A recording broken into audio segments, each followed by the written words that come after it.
Right, so this week should make it all fit into place, roughly. It's almost like the final piece of the jigsaw that we've been looking at up to now. So hopefully this will make sense. It's a tough area, but it's so fundamentally important to security. Have you seen any news items this week kind of related to security? The Virgin, yeah, all unencrypted. I mean, really, crypto's been around in production since the 1970s, and it's like some people don't even know that it even exists. So at the lowest layer, you must be encrypting at least personally sensitive information, and all of your IP, your intellectual property, and basically everything. Why don't you just go ahead and encrypt? But obviously there's a challenge, and the challenge is that law enforcement and government agencies perhaps don't like end-to-end encryption. So do you know the act that's going through the US just now? The Earn It. Yeah, what a nice sounding act.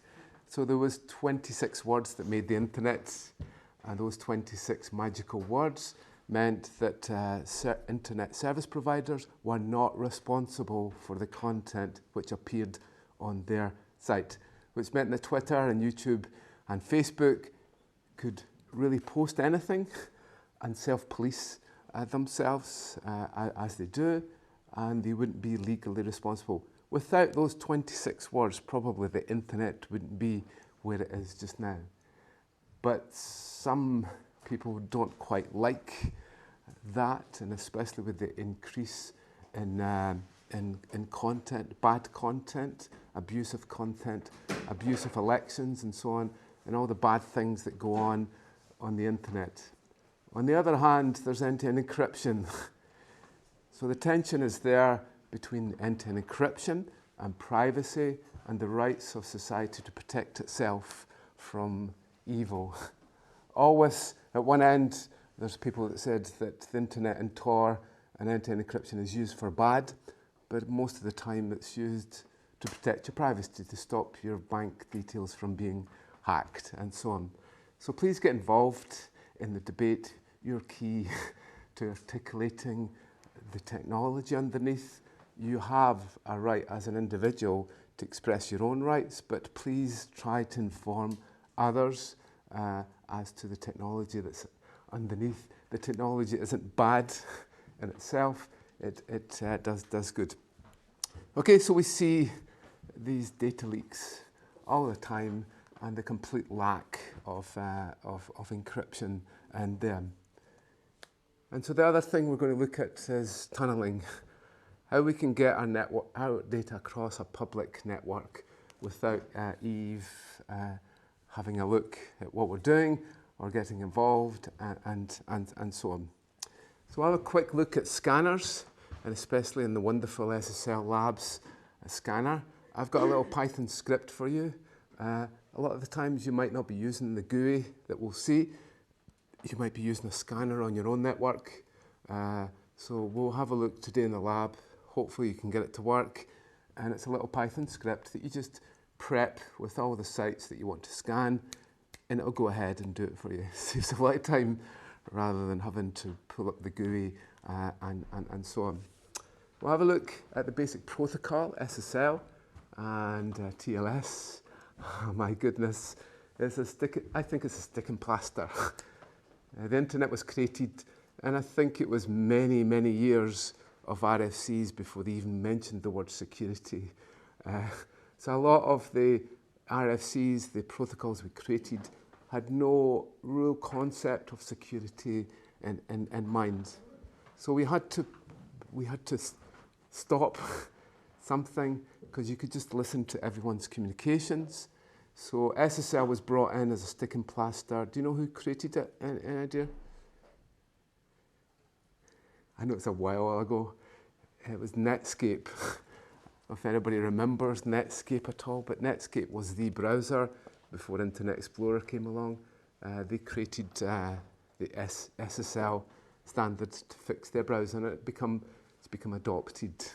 It's went through many different versions, and we're now on to TLS.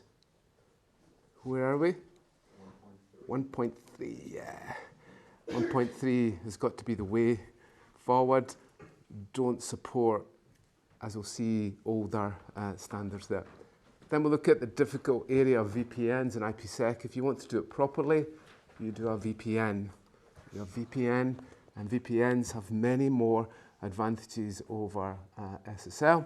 And then finally, we'll have a look at some Tor traffic. There'll not be much to see. When we do a Wireshark of Tor traffic, there's nothing. So don't be expecting to see lots of key handshaking and so on. Tor is continually battling against any flaws in their method and fixing them. Okay, so there we are. We're now on week 8, unit 7 on tunneling. And remember, our test is next week. Okay, so it's done in the lab time. There'll be no lecture next week for campus-based students. It's done in the lab. It's an open book test. Does anybody have any questions about it? On Slack, I'll lay out the basic rules. No copying and pasting. No copying and pasting. What's the other rules? I'll post out all the rules. It's open book. You can take books along, and you can obviously look. No Slack channel open. No communication open, things like that. You can obviously use the browser and so on, and any tools and Python and all that kind of good stuff, but no copying and pasting, no open communication channels and so on. Does anybody have any questions? I'll give you a quick prep on that. Okay, then we'll go on to blockchain after the test. So what I've done is I've got sample questions. Okay, those are the type of questions that might come up. That kind of style. Bob does this, and Alice did this, and Eve isn't very happy about this, and so on. Okay, there's a bit of reading in the question. Make sure you read all of the question, just in case there's a little bit at the end that kind of gives you a flavour of it. Look at the marks you're getting. If it's 3 marks, don't write an essay on it. If it's 10 marks, then it's significant, and you'll probably want to be spending a bit of time on that. Please watch question 4, because that might be your favourite question, and it's tucked way down here. Read all the questions first and decide your basic strategy. If it's worth 1 mark, then just one thing. If it's 3 marks, kind of 3 things, and that's it. Try to get something in the box, even if you have no clue. Just dump something there. Any questions on that? I'll be on Slack all week. I've got WebEx on Monday, and everybody's on Slack. Yeah, good, great. No questions. Good, that's good. Okay, and then of course remember we've got our coursework that you should be thinking about. Go to a GitHub, download a bit of code, see if you can get to work, do some research, find some papers and so on. Get into the subject a bit more, decide where you want to be, and then hopefully after the test we can start to discuss on a one-to-one level what you're interested in. Okay, so we started off with this, and we're slowly getting there in terms of how this all fits together. The wonderful, there's a great article out just now about Whitfield Diffie. Please read it. I put it on the Slack channel. It all goes back to Whitfield Diffie, roughly. It all goes back to IBM with DES and 3DES. There was a Clipper chip and all that kind of thing. But it was Whitfield Diffie-Hellman, who really created this key exchange, and we're still using it with elliptic curve Diffie-Hellman. So it's still in there, and it's still the core of what we'll be doing here. Because what we want to do is to make sure that Bob and Alice have the same key for the tunnel, and that key is uniquely created. And the only way to really do that is with a key exchange. in the open and where Eve can't determine the end key that results. What we've got to watch is if we have a long-term secret. If someone finds that long-term secret, they unravel all of our communications that we've ever had in the past. So we'll look at tunneling, and obviously with tunneling, we end up with a symmetric key underneath. That's the way the tunnel is created with AES or Cha-Cha-20 or something like that. And then to make sure we have the integrity and to make sure that things haven't changed, we bring in our hashing methods. From there, we use public key encryption to sign for things and also to prove identity. We can use it for encryption too, but we tend not to. We'll stick with AES and Cha-Cha-20. And then, as we did last week, the horrible area of PKI and how we distribute public keys and so on. Okay, so that's where we are. So I've got a blank sheet of paper. What do you want from a tunnel? I know not like a physical tunnel. Sorry, like you're not in Switzerland, so like. What do you want from a crypto tunnel? We've got Bob. What do you want? Yeah, we want security. That's good. Okay, so we're going to have some sort of key that we generate, and then we're going to have probably a symmetric key encryption. We're going to define the ends of the tunnel vaguely, so we could tunnel bits. Oh, sorry, I thought you were asking a question. Okay, why do companies not like tunnels?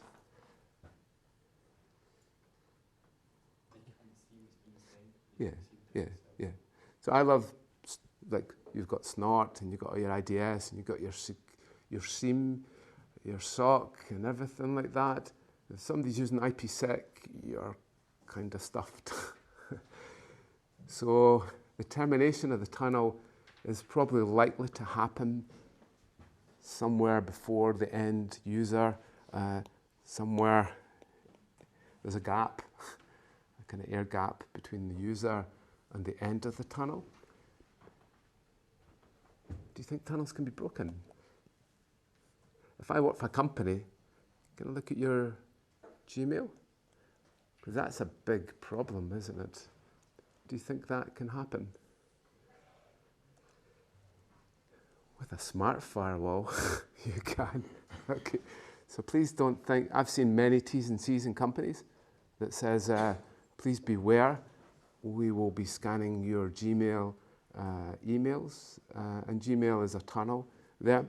So with the usage of smart firewalls and proxies and so on, it's not too difficult to trick the system into breaking the tunnel or keeping the keys in escrow. So you can find out the keys and do a proxy. A lot of firewalls will proxy the connection for you. They'll make the connection, make sure it all happens, and then they'll hand the connection back on to you. So that's the way it's possible, but it does breach privacy, and you need to watch. If it's a bring your own device in a company, what do you think? Do you think a company is allowed to? I appreciate if you're working for law enforcement and other agencies like the NSA, then that's different. But if you bring your own device, do you think your company has the rights to break the tunnel? No. And I think it's been proven through EU law that that is not the case. It took a while.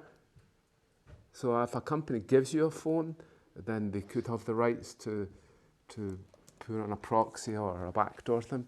But if it's a bring your own device, then really they probably don't have the rights to do that. But I'm not a legal expert. Okay, so that's what we want. What else do we want?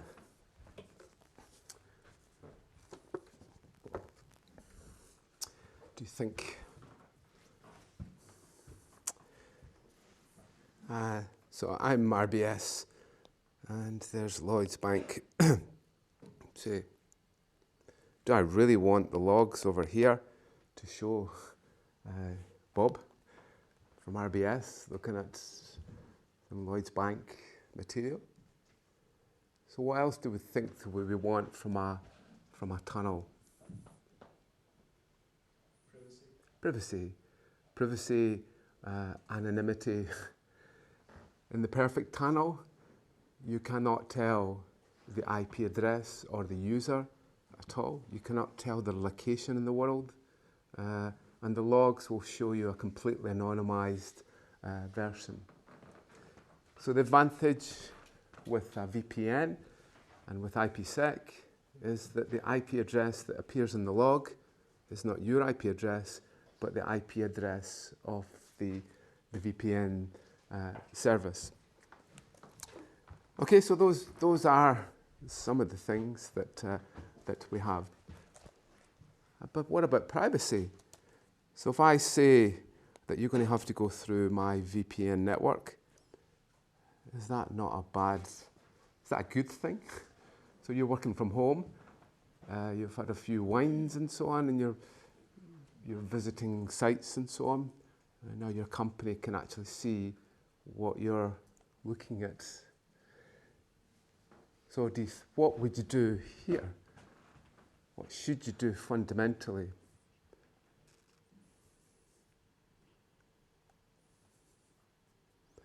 Well, what you want to do is that you want to set up your routing table here to make sure that anything that's destined for your corporate network goes through the tunnel and the VPN.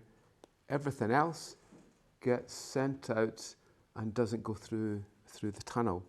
So over here, any DNS requests will go through the corporate network and can be logged, but any other DNS requests will go somewhere else. So there are many attributes that we really want from our tunnel to make sure that we have privacy, but we can still keep our security. So one of the best tools around to be able to assess the security of our servers for this SSL connection is the SSL labs. The good thing for this, don't ever pen test a live system. If you can, use Shodan and use this, because your IP will not appear in the scans.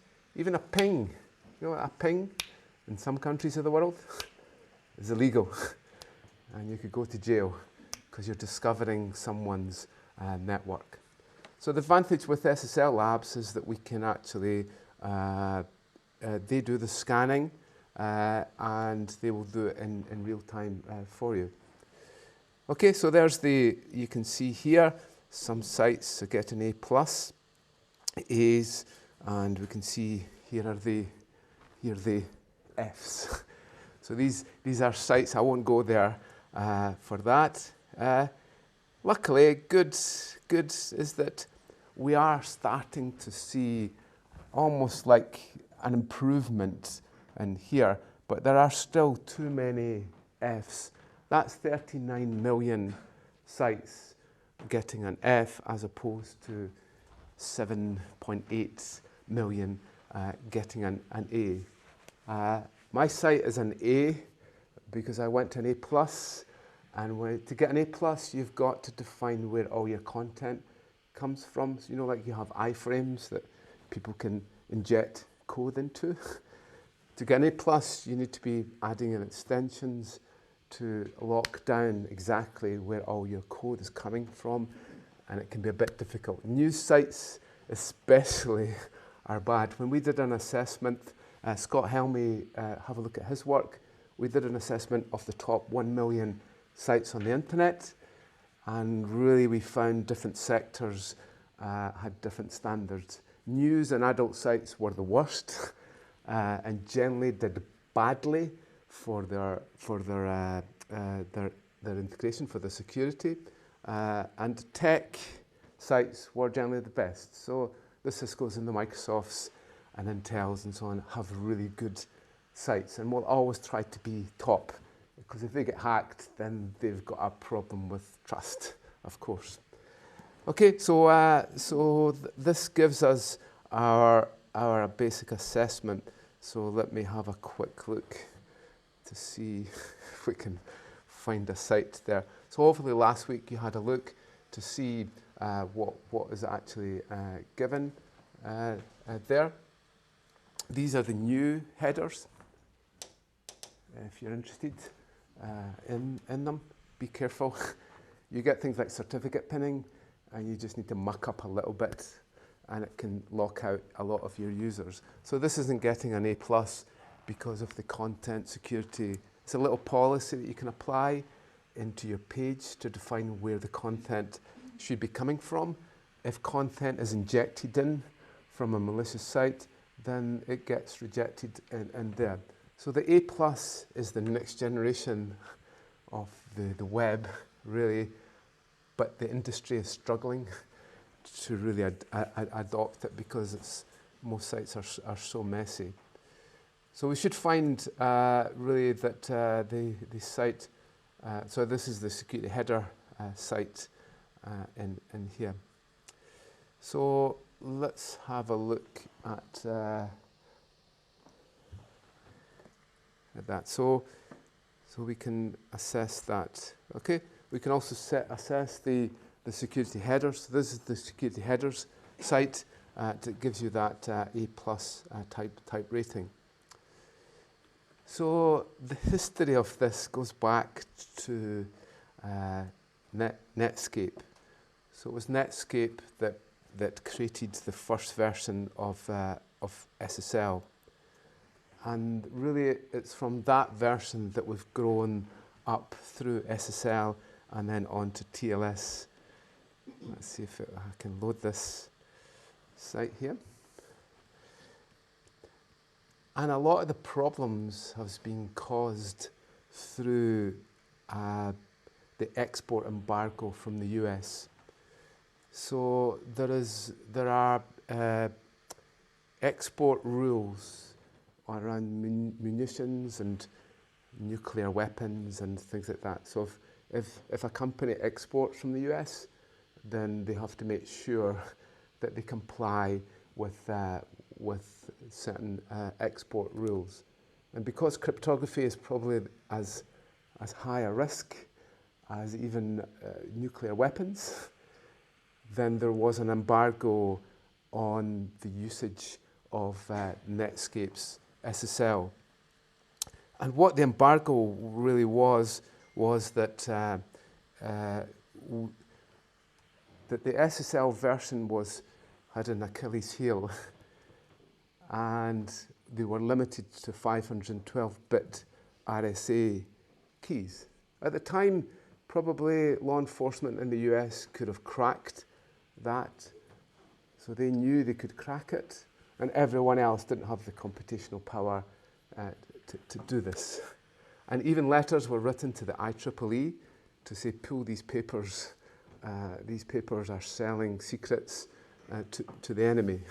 Luckily, the IEEE at the time refused and had academic freedom and decided to publish the papers.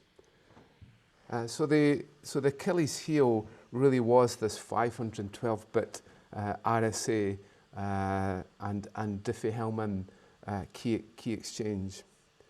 And so what basically happened was that, so it was 1994, the first version of Netscape. If you've ever seen it, we used to have modems and AOL connections. Like it would take you half an hour to get connected to the internet, and only one person at a time. So it's changed days a little bit. So eventually became a standard. That's the RFC for that. But then it has caused Freak and Logjam and Beast and all of these other things because of the 512-bit key exchange was embedded into it. Luckily, they've got round it, and the browser manufacturers have made sure that that isn't a limitation anymore, and that Diffie-Hellman is kicked as far off the park as it actually can. Okay, so whenever you see things like Logjam and Beast and so on, think back to the original Netscape standard and the export embargo that actually happened at the time. So let's have a little look to see what the internet looks like just now. So this is today. So this is scanning, well, it's this week, sorry. And we'll have a look to see the general state of what the internet looks like. So it's not too bad. Most of the sites are getting an A or a B, but there's still this runt of about 10% of sites that are getting an F grade in there. For the protocols, unbelievably, people are still running websites that have SSL2 and SSL3. Don't even start there, and you're being negligent if you're running a web server that supports those two. TLS 1.0 really needs to be deprecated. There are weaknesses in it, and it needs to be gone. But still, a lot of websites are supporting it. TLS 1.1, still highly supported. Over 60% of the sites still have that. And the good thing is that most sites are now supporting TLS 1.2 because of Chrome mainly and Firefox forcing the industry to deprecate these ones. And we're starting to see more and more support for TLS 1.3. And the question I keep asking you about the strength of the key exchange, there it's there. 2K, by far the top. It doesn't slug your browser that much. If you go up to 4K, you're maybe pushing some devices to their limits from there. And then in terms of your key, luckily, nobody's using below 2K keys now, and the majority are up at 2K. Some have even got 3K. And wonderfully, they're trying to do it, but there's about 6% of the sites are running 4K keys. I think it's overkill, personally, and I wouldn't advise you to go up to them. Forward secrecy, luckily, again, most browsers are supporting forward secrecy on the communications so that you can't get cracked if you lose a long-term secret. And also some sites are still supporting RC4. It has known weaknesses and flaws, so please don't support RC4 on your site. Drown, and you can see the problem here is that someone with a scanner who knows how to crack Drown or Beast or something can scan the internet and find sites which are vulnerable from here. So we can actually see that only a little bit of sites, hopefully it's all patched now, are exposed to Drown and other things. 50 sites are still vulnerable to Heartbleed, unbelievably. Heartbleed nearly ripped up the internet, and it was a flaw in OpenSSL to do with the tunnels. You just had to send one packet to a server, and it revealed 64 kilobytes of running memory. Every single time you sent that packet to the memory, it revealed a new part. It's a buffer underflow. I know you've heard of buffer overflows. A buffer underflow is when you think you filled the memory with something and there's nothing there, and when you pull the memory back, you're actually getting user passwords and encryption keys and so on. Nearly burst the internet. Luckily, we coped with it, but there are some. Poodle, hopefully there's not so much around. So you can see that we're improving things and things getting better, and mainly to do with Chrome and Google kind of forcing the standards from there. Okay, so what is it we're trying to protect? Well, what we really want to do is to allow Bob and Alice to communicate, and so that Eve can't really eavesdrop on that.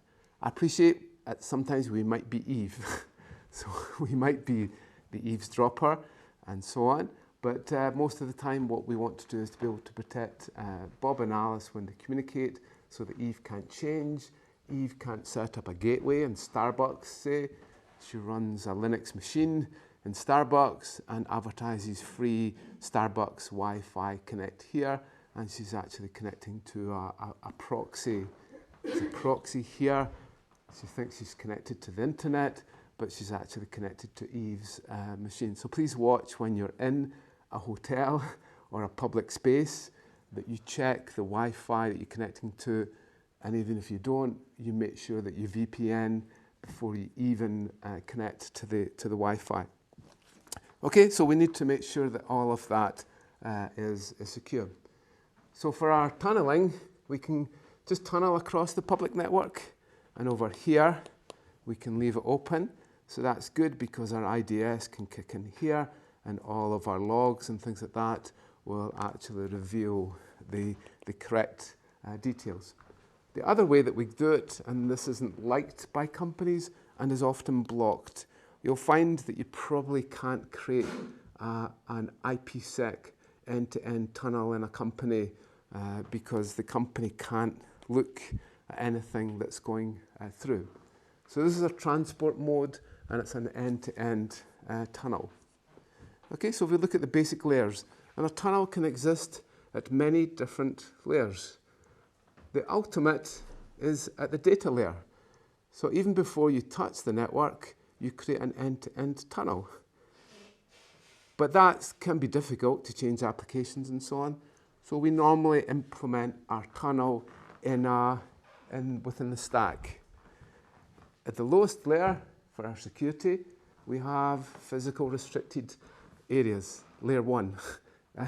Please remember that layer 1 exists and that people can open doors and get into server racks. So always lock your servers and so on, and restrict access to areas. At the level above, we have a VLAN.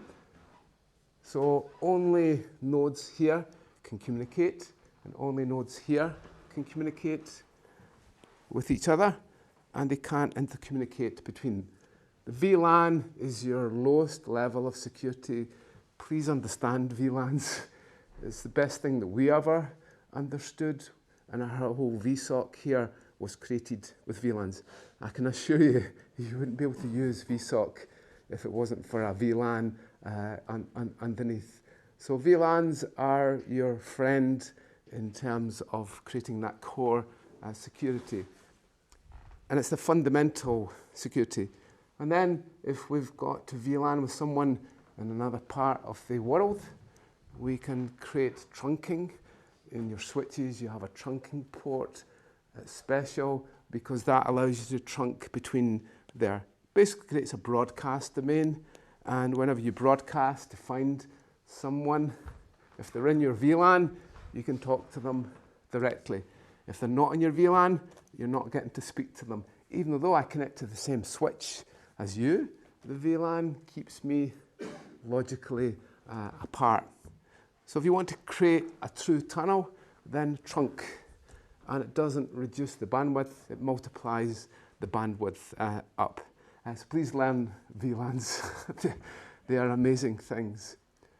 Then a level above that, we start to look at IP and TCP as our layers, and obviously firewalls kick in at that. So at the core, we have our SYN, our SYNAC, and then our ACK. That's a three-way handshake. There are moves to get rid of that because it's rubbish.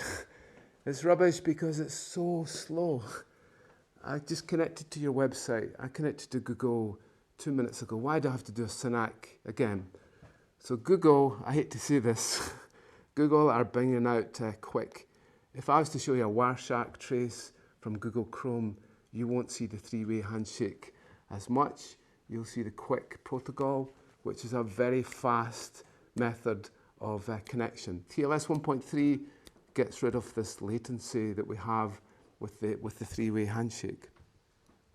Okay, so let's look at what that looks like in our packets. Okay, so there's our SYN, our SYNAC, and then our ACK. So we build up with our stack, okay, and we know that because when we look at Wireshark, it tells us all the different layers, and then we can dive into each layer as we want. Okay, so application at the top, transport layer. What do we talk about at the transport layer? What's the things we look at? How would we describe a thing at the transport layer? No. No. Segments. We have TCP segments. We have IP packets, and we have data frames. Well done. Segments, TCP marks all the segments as they go with a number almost, and then they get reconstructed. They're data segments, really. Those segments go into packets. They get sent out. It's a really dumb layer, network layer. Just gets it delivered and says, I've finished. And then obviously we have Ethernet there. So how do we fit secured into there? Well, this diagram's wrong, by the way. Okay, should be in there. Okay, I'll try and update it. We shoehorn in an extra little layer called Secure Sockets Layer, or SSL. And it's added in as a little extra little bit in the stack. And in here, we have different versions. This is the version number, the first 2 bytes here. 0301 identifies that we're using SSL 3.1. And what comes next differs from each of the protocols. And then what we do is that we change the ports to something else, and we make them encrypted, or we tunnel them. So 443, you all know, port 80 is really history. It's going to go soon, and everything will be 443. So don't support Telnet, support SSH. Don't support HTTP, SMTP. Nobody does because phishing emails and so on. Support SMTPS on 465. So all the protocols moved, and they all got this little tunnel added in there. So the way it works is that we send our SYN, SYNAC, and then ACK. The first thing that then happens is what's called a client. Hello, I'm a client. I'm a limited device. I can only support these ciphers. Here's the 12 that I'd quite like. Well, here's the only 12 that I want to support. So I might say to you, I want AES 128, I want MD5, and Diffie-Hellman. And I send that, all my cipher suites, to the server, and then the server responds back with what's called a server hello. So the client hello defines all the suites that I support. In a downgrade attack, if I want to bring the server down to its lowest level, I'll send it the weakest cipher possible. And if the server picks that, then it's going to have trouble. So that's a downgrade attack, and it can happen quite often. So we send the cipher suites. Okay, so get ready to read this. So this says elliptic curve Diffie-Hellman. That's the key exchange method. It then says AES 256. That's the symmetric key method. And then it then says SHA. That's SHA-1. Okay, so it's saying key exchange method, symmetric key method, and hashing method. And my client sends that, and then it's up to the client to pick which one it wants. So in this case, it's picked RSA as a key exchange, because we looked at that. It's picking 3 DES, not great, and it's picking SHA. Okay, so we now have a contract between the client and the server through the client hello and the server hello. Is this rubbish? Yes. And some people are trying to get rid of this handshake because I can see exactly. So there's nothing hidden here. I can see exactly what's been negotiated in here. So there are moves afoot to stop this type of things. Okay, so there we go. Client hello, server hello, and then the key exchange comes back, and this here is the encrypted key. If we're dealing with Google, Google sent our public key. Bob, the client, creates a new session key and sends it back. Wireshark, if you've got that key, key, it's not too difficult to reveal all of the keys used. I don't know if I'll have time, but I'll send you the video of that. If you've got all the pre-prepped the keys, then it's possible for Wireshark to reveal them. Okay, so there we go. Here's an example here. Rsa Key Exchange, RC4, and SHA-1 is the method that's used in here. And you'll see it here when we use our OpenSSL. When we do our debug here, we actually see what the cipher is that's being negotiated. So I just show you that with a real trace here. So this is, that's for Tor. Let's see if we can get SSL. Okay, so boring synac, and there's the client hello. Okay, so we'll have a look.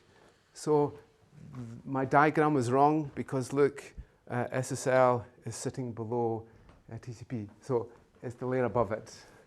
Call it layer 4.5 if you want up there. So if we have a look in here, here's the SSL record. There's the version that's going on in here. That gives us our SSL version. But then we'll have a look to see what's in here. And then what we've got is 28 different ciphers that our browser or our client can pick. We could only just send one. If we know the server supports MD5 and RC4, we go, there you go. That's all I can accept.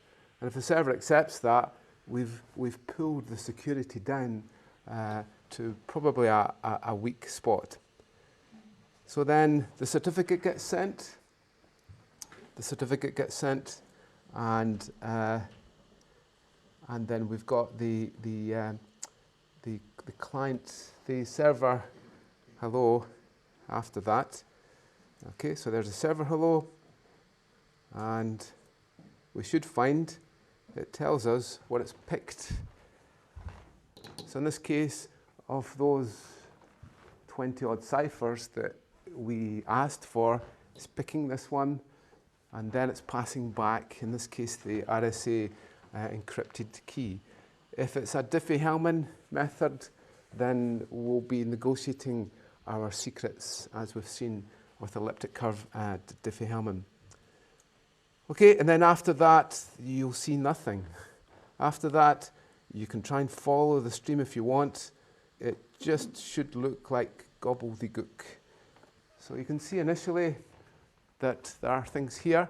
Why are you seeing this? That's the certificate.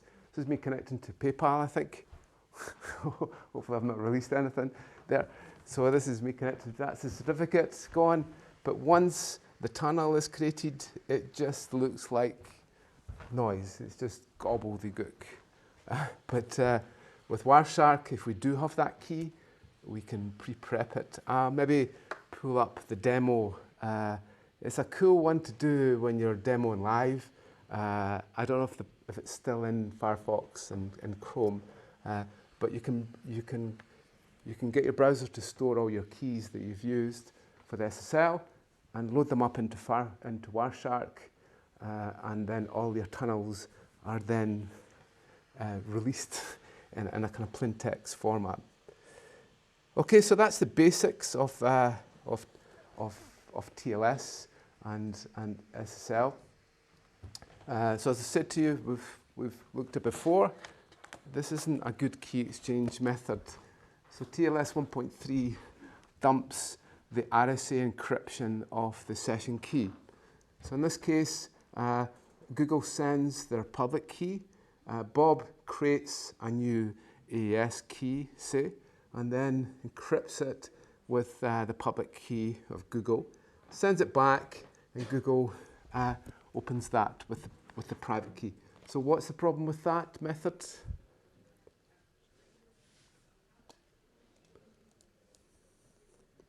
Google's private key is a single point of failure. Yeah. So if someone gets that key, then all of the keys that were released, and you don't know who's got that key. It could be an insider, or they could be passing that on to someone else, and it will release all of those communications.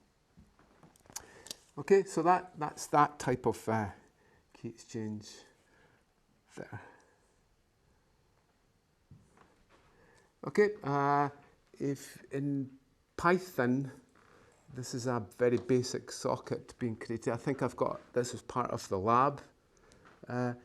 And this is happening all the time. When you connect to the cloud, you're connecting through a secure connection. So using OpenSSH to connect to your whole data infrastructure or your servers and so on. So anything that goes wrong here, you're causing big troubles. If anyone gets these keys, then they can get access to your whole Amazon estate there.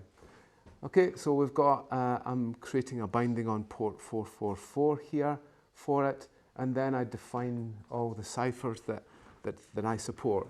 So it's not just with the web, we also define it with things like SSH and so on. All the protocols underneath email and so on are using secure, add in their samples. So in this case, I support AES 256, an elliptic curve Diffie-Hellman, or just this Diffie-Hellman type method.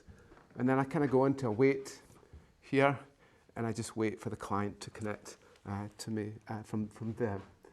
Okay, so hopefully you'll be able to get that. We've got an example of that in the lab today.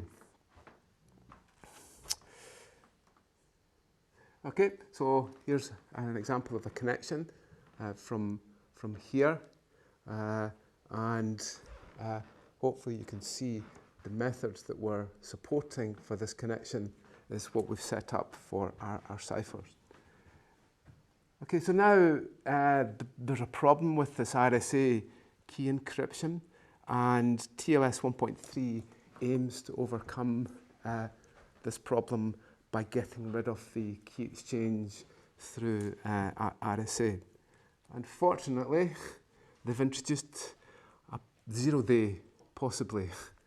So there is this 0 round trip time feature in TLS 1.3, and it's already been published in a research paper that it's possible to do a replay attack on TLS 1.3. So we've almost like, we'd prefer to be faster than more secure. With TLS 1.3, it's almost like let's speed up the internet because we've got IoT coming along and smart cities because of this SYNAC handshake is. So they're getting rid of that, but at the same time, they're bringing in possible backdoors. Nobody has managed to produce this and productionize or weaponize it yet, but it's still there to be seen. Okay, and there's these 3 core, and this is published in the spec from 1.3. They acknowledge that there is a problem with it and it needs to be fixed. Okay, so the next area, what we'll do is we'll have a break for 5 minutes, and then we'll have a look at VPNs, and then we'll do our little test. I'll see if I can get you the demo of the Chrome hack. Okay, thanks. Okay, I'll give you a quick demo of how you can load up keys in Wireshark. So with Wireshark, if I've kept all of the SSL keys that I've used, it's possible to load them into Wireshark and then to be able to see the tunnels that have been created. I don't know if this backdoor is still in Chrome and Firefox, but it's possible for Chrome to dump all of the keys that it's using for all of its tunnels. So I'll send you this link. If I can get this to work. I'll send you this link if I'm going to be able to demo it here. This doesn't seem to want to run. Okay. So I have a file ssl1.txt. Okay. So just to show there's no smoke and mirrors, I've actually erased that file.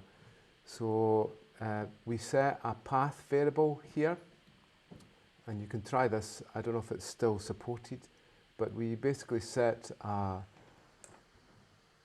environment variable, that Chrome looks at and will store all of the encryption keys that are used. It's called SSL file text or something like that, and you set that variable in there. So whenever Chrome or Firefox runs, it looks at that environment variable and it will dump all the encryption keys that it's actually used. Obviously, this could be used for extremely malicious purposes. If someone gets on your machine or allows you to, or gets you to set an environment variable, then you could be storing all your keys that you've ever used on your machine. Okay, so that's what the file looks like. So this is what the keys actually are. So I deleted that file earlier, and you can see already, because I've got Firefox or Chrome open, it stored some of the keys in there. So in this demo, I go ahead and I create sessions, and then you actually see. So we use a lot of keys, a lot of connections that are actually created whenever we create those sessions. Okay, so we see here, you should see here, we're now filling up, and we have all these encryption keys that it's either Firefox or Chrome is actually dumping there. So if we do some traffic, then stuck down here, SSL, and there, it should pull up. Oh dear. Okay, and you can load up what's called the Premaster secret log file. Okay, so that's the list of the keys that we create. We load up our SSL connection, our SSL PCAP into there, and then Wireshark is actually then able to apply each of the keys. It knows which keys are what session, and we can actually look into the tunnels in there. So please don't think that SSL is secure in any sort of way. When we actually read this stream, we can actually see the content actually contained inside the connections. So if someone gets your keys that you've used for each of the sessions, it's not that difficult for them to load up from a file such as this. Okay, so SSL isn't great, and really it's probably not that good, but it's a basic sticking plaster that we have. A much better method is to use proper tunneling. So the tunneling methods that we have are there. We can do tunnels without security. We can point-to-point tunnel. We can do a layer 2 tunnel, but it doesn't really have any security built into it. The best type of tunnel is what's called Ipsec, and in this tunnel we can do a complete end-to-end connection. So the basic tunnels that we have is that we might have an extranet tunnel where we have two companies joined together and they create their VPN for the traffic, and it's only for them. We can have an intranet VPN where you might have a site in London and New York and you link the two together through a VPN.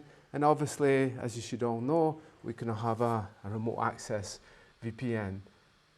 How do people with Netflix use VPNs to help them? Does anybody want to say? Anybody want to say they've used it? Well, obviously with VPNs, you will get the IP address of wherever the VPN is. So in different areas of the world, Netflix gives you different content. So someone can connect to a VPN in the USA and get Netflix from the US. So with a VPN, we're seeing the IP address not of the end user, but of the VPN service. Okay, so we can have various different types of VPN. So we can just tunnel over the internet. So we have a VPN here and here, or we could go for complete end-to-end encryption for our data. Okay, so the core of this is a UDP port 500. So the IPsec tunnel is created by initially sending out on port 500 for a connection. Basically, if that's blocked, no VPN or IPsec can occur. So if you find that if you're in a company or you can't connect to your VPN server, it's likely that the firewall is blocking port 500 UDP in there. And with IPsec, I'm not going into detail for this, but basically you can encrypt the whole of the packet, takes the whole packet, encrypts it, and then sticks on a new header for it and sends it off. And every intermediate device across the way can't look inside the packet. We can also encrypt just the header of it, so we might want to hide the IP address and so on, or we can have them all together. So we have AH, authenticated header, and ESP is the encrypted part of it. That's meant to show an IP field there. Within the IP field, there's an identifier to say that this isn't TCP, but this is, say, AH and or ESP then. So if you like your Cisco, again, I wouldn't assess anything like this, just purely for practical implementation. This is what a tunnel looks like when we create it. You have a Cisco device. We have a phase one, which is basically the key exchange, setting up all the crypto. And the second part is really defining the application of the tunnel. So what's it going to be used for? What traffic should I send through the tunnel, and what traffic should not go in the tunnel? So please make sure that these are defined correctly. So it basically defines things like the length of the time the key can exist before it's renegotiated and so on. This is what a packet looks like for IPsec, and it's a bit like what we looked at for the SSL. And here's our basic contracts. There's 14 different contracts that we support as a company. So you need to make sure that you don't have a weak version there. And then when you connect to the VPN server, it will pick off one of those contracts and implement the crypto for that. So let's have a look. So this is me at home connecting to my wireless access point. Okay, you need to understand, please look at your routing table. Your routing table, if someone puts in something in your routing table on your machine, then they can send traffic wherever they want. Okay, so this is me connecting in. There's my routing table. Basically, it says that everything goes to my gateway, which is my wireless access point. Okay, no other traffic apart from my local network will go out there. So then now when I connect to my VPN, service. Okay, I connect to my Cisco VPN service. My routing table has now changed. So now anything that's destined for this network here gets sent to that address. Does that go somewhere different? So rather than going to my gateway, my wireless access point, it's going off to another IP address. Does it still go through the same route? Yes, it does. Still going through there, but the destination IP, the next hop, is tunneling through the whole of the network and ending up here. Okay, and I even have a new interface that I've created on my machine. So I now have a new network adapter, and it's 212.2.218. And so anything that's destined for 146.178 goes through that adapter and on to the gateway, which is here on the Napier network.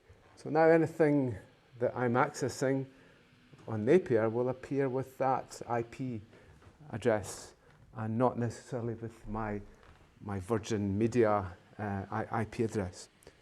Okay, so let's have a look at what happens. So you can see that's that routing table. Okay, so if I do a trace route to the web server, I don't know if you know, but there's an Eastman network, goes around Edinburgh, goes down the Janet network to Leeds, and then,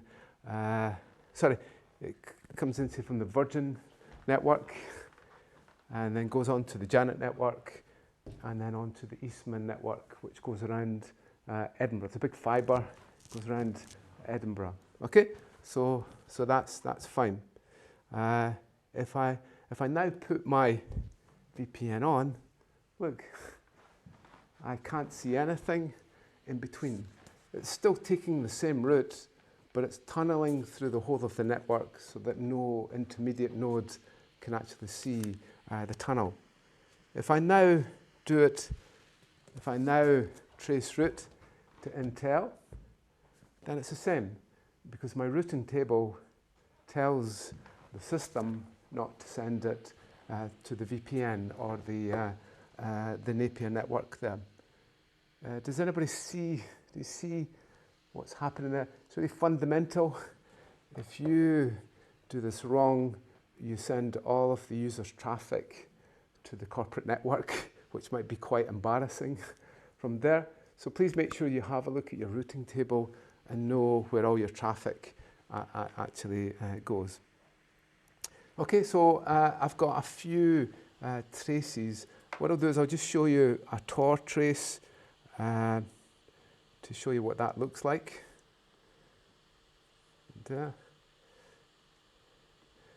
And there's not much.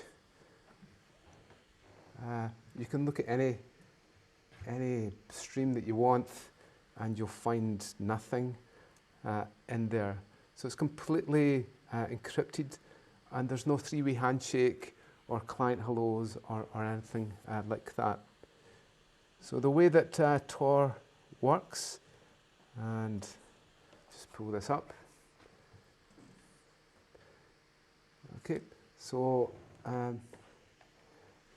when I access a remote site, in this case, you can see without a Tor browser, it reveals an IP address here, but with the Tor network, it comes out as if it's in Sweden.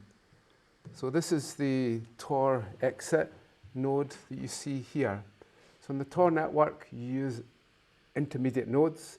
Each has their own encryption key, and then we create this onion. And as long as it's in the Tor network, then it's encrypted. Once it hits the exit node, then it's unencrypted. And the way around that is that obviously we can have HTTPS overlaying. So you can have overlays of tunnels. So the Tor network protects it up to the exit node and the entry node, but then the other bits, you can then use another overlay on top of that. The pure dark web network will give you complete end-to-end Tor. So there's no exit node. You connect to an onion site, and it's Tor all the way. So there's no exit nodes actually involved with that. I don't know if you've ever looked at the number of onion sites there are. There are billions and billions. You can do a basic pen test.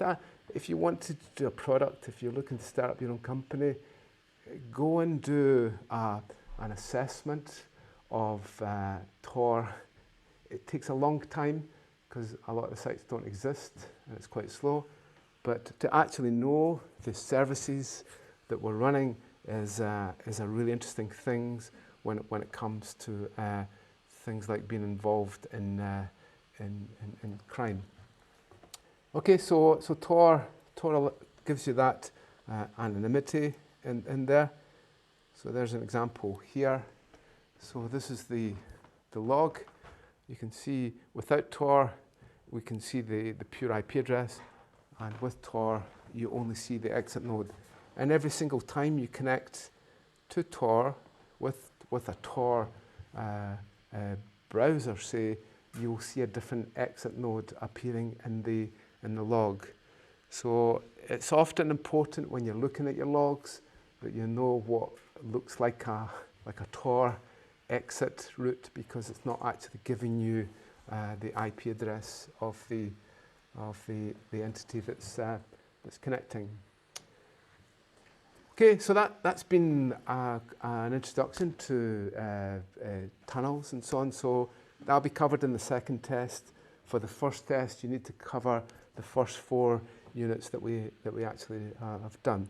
So please ask questions continually if there's something that you're not quite understanding, and go through each of the questions that we've got on the site.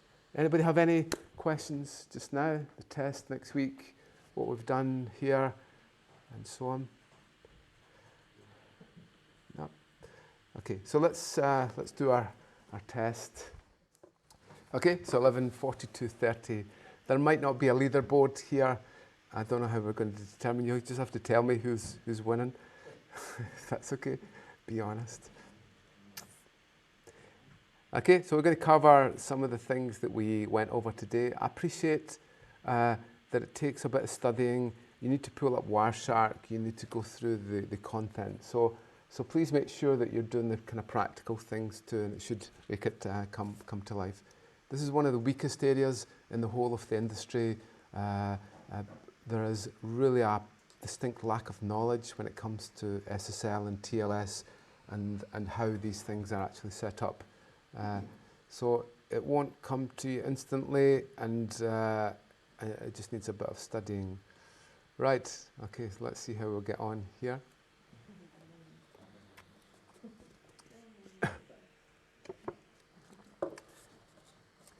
There might not be a leaderboard. Okay, everybody connected? Good. Okay, here we go. See how we get on here. Which TCP port does HTTPS use? Who said 465? Okay, it's 443. 445 should never be seen, okay? Should never, ever be seen. That's your Windows domain. I say it 100 times. That is your Windows domain. If you want the world to see your Windows domain, then open up 445 on your firewall, and Shodan will find your network. Please don't ever enable like a slip of the finger. I'll enable 445. Oh, it's 445. No, don't do that. Okay. Luckily, nobody went for that one, so we'll see how this goes. And we've not got a leaderboard. Oh, I'm so sorry. Who's the leader? Who's number 1? Oh, good. Excellent. You have to tell me then. Which port does SMTPS use? 8080, 443, 22, 445, or 465? Is it crashing? Is it... It's a right geeky question, this one. It's, 465 is the port, the HTTPS We don't use SMTP anymore because of, do you know what port that sits on normally? 25. That's blocked because of people used to send phishing emails through your servers, so that doesn't exist. 465 is the tunnel, so make sure that that's enabled on your firewall if you want external email to be received. What's the difference between POP and SMTP? Or are they the same type of thing? POP. Well, I mean, the way I know the difference is how POP pulls data down and SMTP just mirrors it. Sends it. Sends emails. POP receives, yeah. SMTP sends on port 2025 or this tunnel port. Okay? So if you want to send email, then you've got to make sure that that port is open. It doesn't have to be that port, it could be any other port if you want. Who's winning? Who's winning? Tell me who's winning. Oh well, these are not. What's the first TLS SSL packet to be sent? The client hello, the server hello, either the client hello or the server hello. Let's see who remembers that one. You are probably sleeping at that point. I know, you kind of lost it a little bit. 3, 2, 1, what's the answer? Hello is the answer, okay? The client sends the ciphers that it wants to the server. Please remember that, okay? Sends it. So in the second test, you're likely to get a Wireshark trace and just talk through that. So make sure you can pull up a Wireshark trace, identify the client hello, maybe identify one of the ciphers, and then the cipher that goes back that's been selected is within the server hello. Okay, so well done to the 16 people that we can't find out who they were. See, it's totally anonymized this week, so there you go. Privacy preserving. In a tunnel, which is the key handshaking method for a cipher suite of blah, blah, blah, blah, blah. What is the key handshaking? What? Sorry? You'll not find it on the internet, that's for sure. What's the key handshaking method that's used for that big long thing there? The key handshaking method. Key handshaking method is Diffie-Hellman. Of course it is. And with RSA. So who's top? Who's number one? It's not. All right. Have I got to press something? Oh dear. Sorry about this. Hopefully it'll tell us at the very end. So it's my privacy preserving version of the quiz this week. In a tunnel that's got that thing there, what's the hashing method that's been used? What's the hashing method? If I select that cipher suite, what hashing method do I have? Diffie-Hellman, AES, SHA-256 or 256 AES. And if you've got eyes, you'll be able to spot that it's SHA-256, like it's kind of jumping out at you at the end. So the way you read this is key exchange, symmetric key encryption method, and hashing method at the end. Okay, so 16 of you secretly got that one correct. I'm so sorry about this. To block IPsec VPN connection on your network, which port do we block? TCP 80, 443, UDP 53, UDP 500, or TCP port 50? If I want to stop you from running a VPN tunnel on my network, which port should I block on the firewall? Obviously, firewalls will automatically block everything and you only allow something. Well done. So you were listening to me, mainly.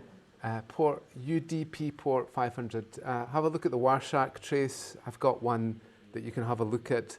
You'll see the first thing you see is port 500 UDP.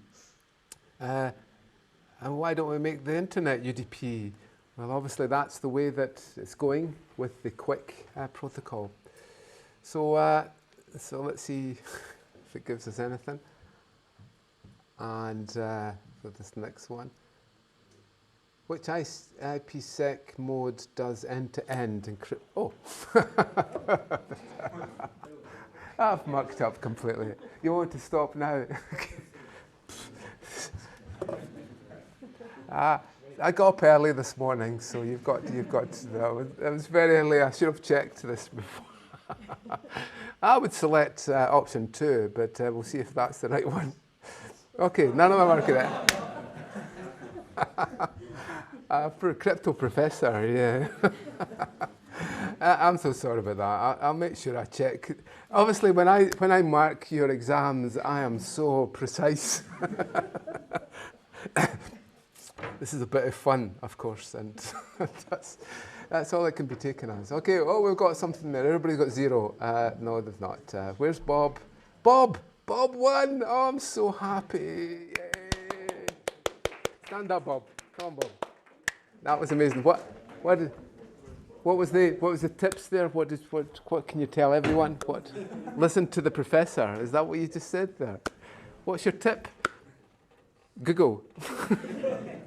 What's your tip? Go and tell everyone how you managed to do so well there. You just listened to what I said.